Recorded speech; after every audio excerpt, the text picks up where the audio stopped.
For most of the last 50 years, a Christian school could fill its seats almost by default. Believing families would assume their children belonged at the church school, right alongside Sunday services. That default is eroding. While some administrators view current numbers as a temporary dip, the combination of demographic and cultural shifts suggests a steep, permanent enrollment cliff. Schools that miss the early warning signs often fall into a trap.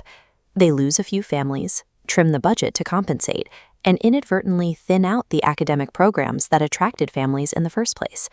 This creates a cycle that accelerates further loss. By the time a school realizes the operating budget no longer works, the cumulative loss has already pushed them over the edge. Surviving this requires naming the threat while there is still margin to act. Three distinct macroeconomic and cultural forces are pulling at the enrollment default at the same time. This chart shows the first force: demographic decline. Birth rates fell after 2008 and never fully recovered. Losing just 2 kindergartners this year creates a 16-student deficit 8 years later and a massive revenue hole for that graduating class. The second force is competition. With the explosion of education savings accounts and vouchers, the options for believing families have multiplied. A parent who once chose between 2 schools now weighs 8 different models, from classical academies to microschools. This captures the third force, parental expectation. Remote learning brought the classroom to the kitchen table, teaching parents to scrutinize safety, rigor, and the actual return on their tuition check. Because of these forces, the label Christian school has lost its power as a standalone value. Modern parents want evidence of how faith actually shapes the school day and the resulting graduate. Families still value faith-based education in principle. However, they decline to pay for institutions that cannot prove their distinct worth. Think of the difference between a general store and a specialty shop. A general store tries to serve everyone and ends up feeling generic.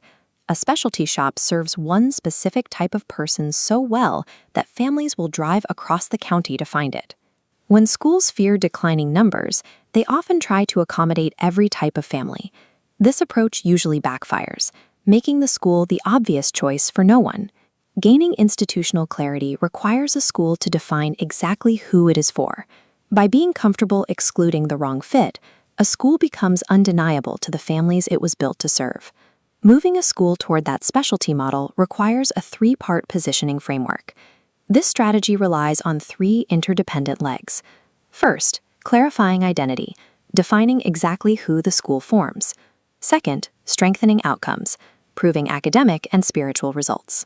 Third, communicating value, translating identity into the actual tours and websites where parents decide. If any leg weakens, the strategy collapses. Identity without outcomes is a promise the school cannot keep. Outcomes without communication never reach the families who need them. All 3 must operate together to win over modern parents. The enrollment decision is ultimately made at the kitchen table. Parents today actively audit schools, comparing multiple tabs and legal pads before committing. This audit focuses on 5 consistent factors: a safe environment, academic quality, authentic faith formation, a specific fit for their child's gifts, and value for the cost. Parents rarely choose the cheapest option. Instead, they choose the school where the perceived return justifies the tuition.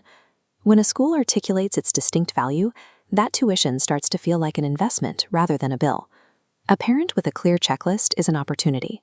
When a school can meet those specific requirements with confident evidence, the decision to enroll becomes easy. The campus tour is the moment where this framework is either proven or lost. This is where a family's interest finally converts into a commitment. Consider these 2 approaches. A standard tour focuses on building history and gym renovations.